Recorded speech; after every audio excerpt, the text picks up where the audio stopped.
Ever been stabbed in the back by someone you trusted? Watch how I turned my partner's betrayal into my greatest victory. I found the receipt in Morgan's jacket pocket while hanging it up after he returned from the Chicago conference. Hotel room service for 2, champagne, strawberries, charged to the company account I had personally guaranteed. The date matched exactly when he claimed to be attending alone while Karen, my partner of 4 years, was supposedly visiting her sister in Portland. The paper trembled in my hands, not from age but from the sudden clarity that comes when betrayal crystallizes into undeniable fact. Morgan Caldwell, my business partner for 8 years, the man who had stood as best man at my commitment ceremony with Karen Chun, had been lying to my face with the same easy smile he used to charm our clients. I set the receipt on the kitchen counter and stared at it for a long time. The apartment felt different now, as if the walls themselves had shifted to accommodate this new reality. Karen's coffee mug still sat in the sink from that morning, lipstick traces on the rim. Morgan's laptop bag rested by the door where he'd dropped it, casual as always, believing himself untouchable.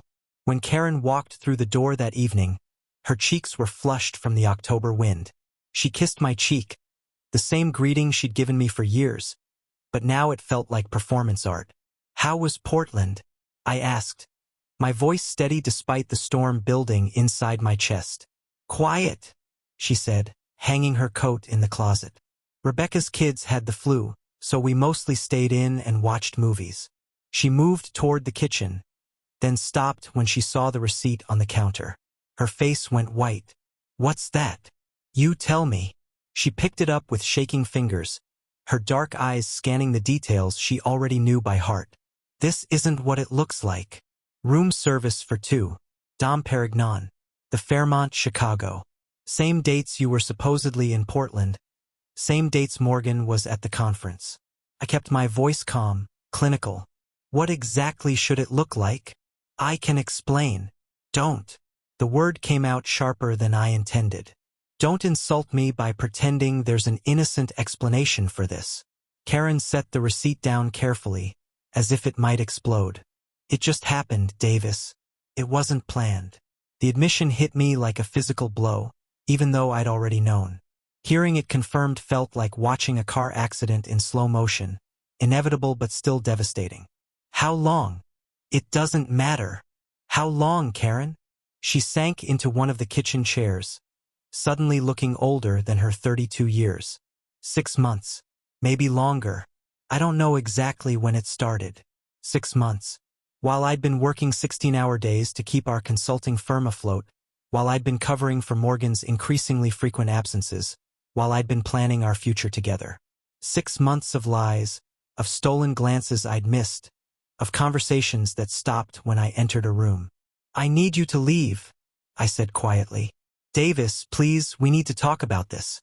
"No, we don't." I walked to the window, looking out at the Seattle skyline without really seeing it. "Pack what you need tonight. We'll figure out the rest later." I heard her crying behind me, soft sobs that once would have broken my heart. Now they felt like background noise, irrelevant to the calculations already spinning in my mind. Karen had made her choice. Morgan had made his. Now it was time for me to make mine. After she left, I sat in the quiet apartment and opened my laptop.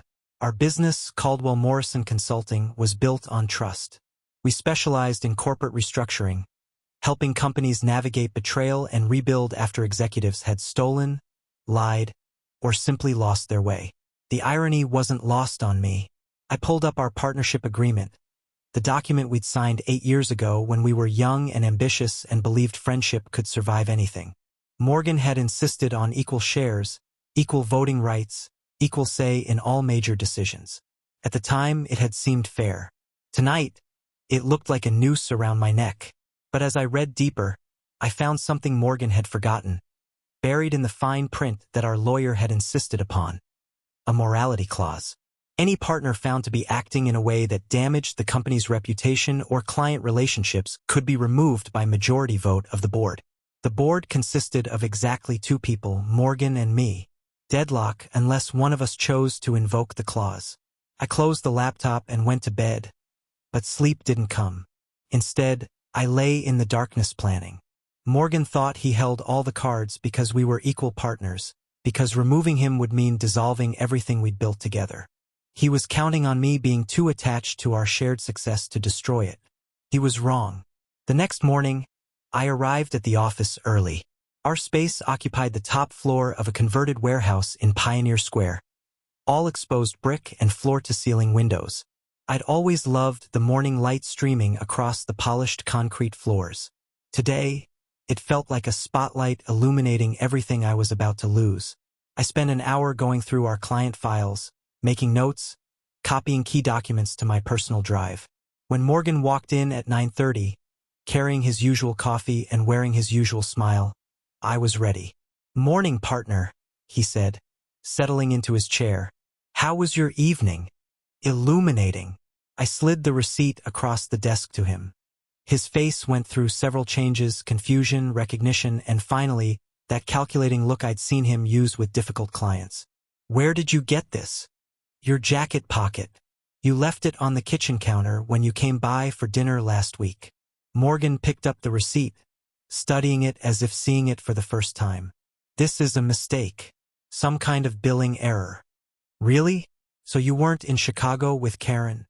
Karen was in Portland visiting her sister. I had to admire his commitment to the lie even now. "Karen already confessed, Morgan." 6 months, she said. "Maybe longer." His composure cracked for just a moment, long enough for me to see the real man underneath the polished exterior. Then the mask slid back into place. "Look, Davis, I know this is complicated." "It's not complicated at all." I opened my laptop and pulled up the partnership agreement. Section 12, subsection 4. The morality clause. Morgan leaned forward, reading the screen. His coffee mug stopped halfway to his lips. "You can't be serious.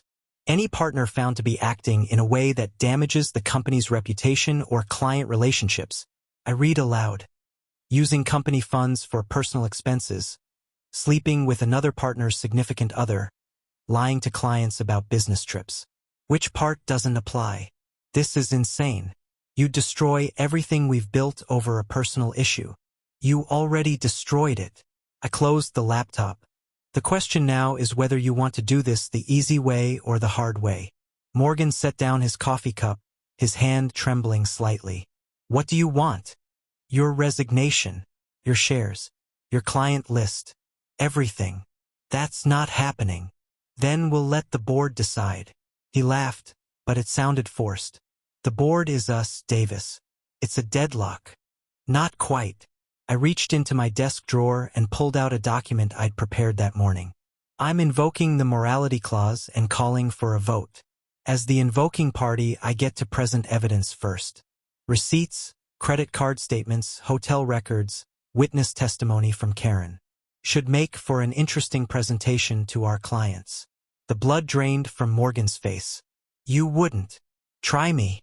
We stared at each other across the desk that had once symbolized our partnership. In the silence, I could hear the sounds of the city waking up below us, people starting their days with the assumption that the world was stable, that partnerships meant something, that trust was still worth giving. "What's your offer?" Morgan asked finally. I slid a second document across the desk. "You sign over your shares to me for fair market value, to be paid out over 3 years. You resign immediately. Non-compete clause for 2 years. You never contact Karen again." This is extortion. This is business. Morgan picked up the document, scanning the terms. "And if I don't sign? Then I file the morality clause motion with our clients, our bank, and every business journal in the city. See how that works out for your reputation." He was quiet for a long time, staring out the window at Elliott Bay. Finally, he looked back at me. "I never meant for this to happen. But it did. Karen and I. It wasn't about hurting you. It was about you taking what you wanted without caring about the consequences. Same as everything else in your life." Morgan flinched. We both knew it was true. His divorce 3 years earlier, his habit of leaving others to clean up his mistakes, his casual assumption that charm could fix anything. I'd made excuses for him because he was my friend, because he was brilliant with clients, because I'd believed partnership meant something. "I need time to think," he said. You have until close of business today. After Morgan left, I called our lawyer, Patricia Hendricks. She'd handled our incorporation and knew both of us well. Davis, she said when I explained the situation, are you sure you want to do this? Invoking a morality clause is nuclear.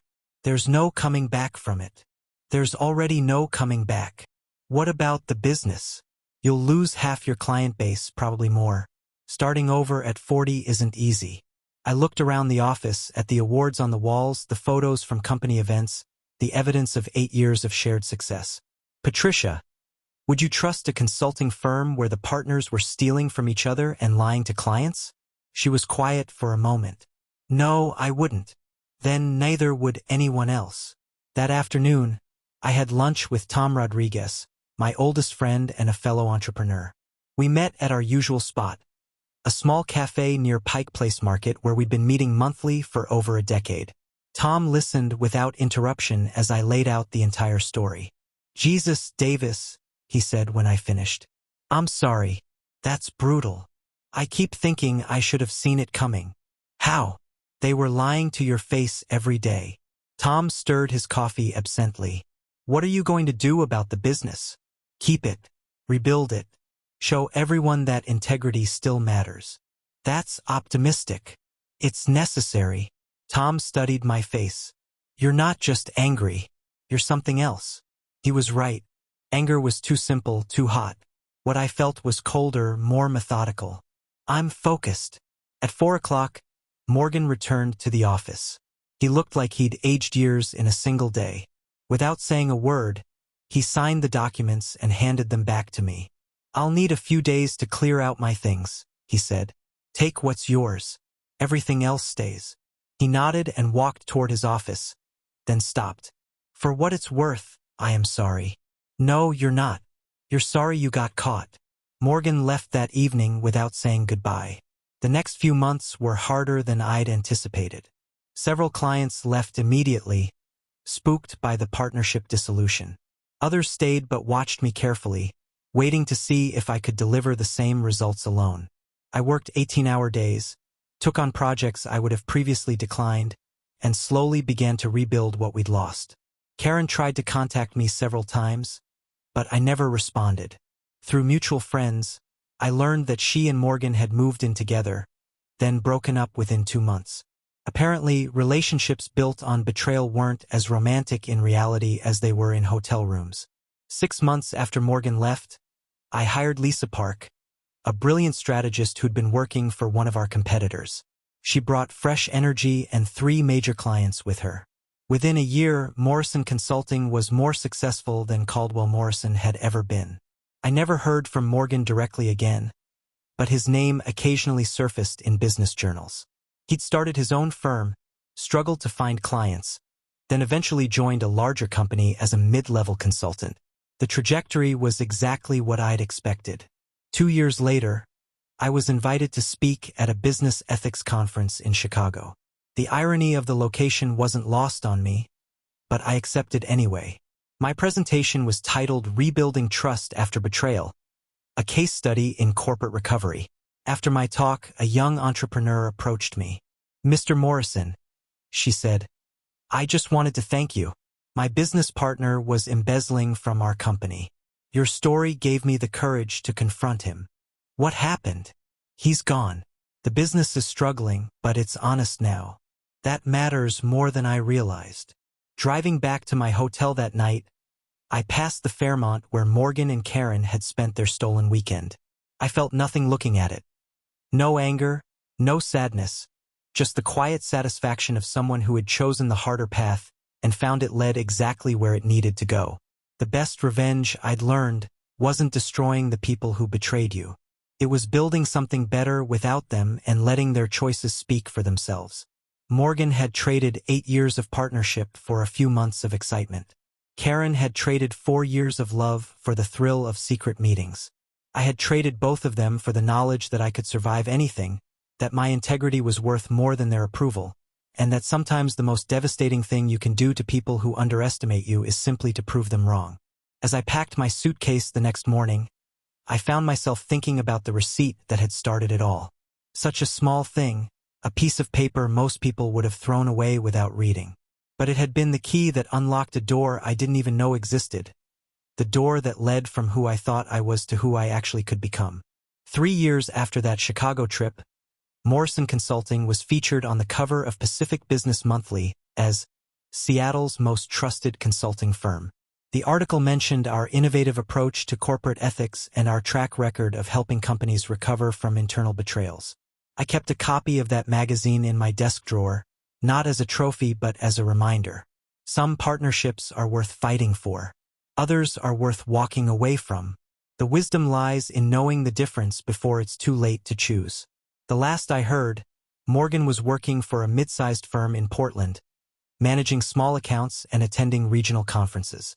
Karen had moved back to California and was teaching art at a community college. They had both found their level, the place where people end up when they prioritize temporary excitement over lasting integrity. I had found mine too. It just happened to be higher than either of them had imagined possible. Justice served cold, wouldn't you say? Subscribe to Karma's Counterstrike for more epic revenge stories, and tell us about your own business betrayal experiences in the comments.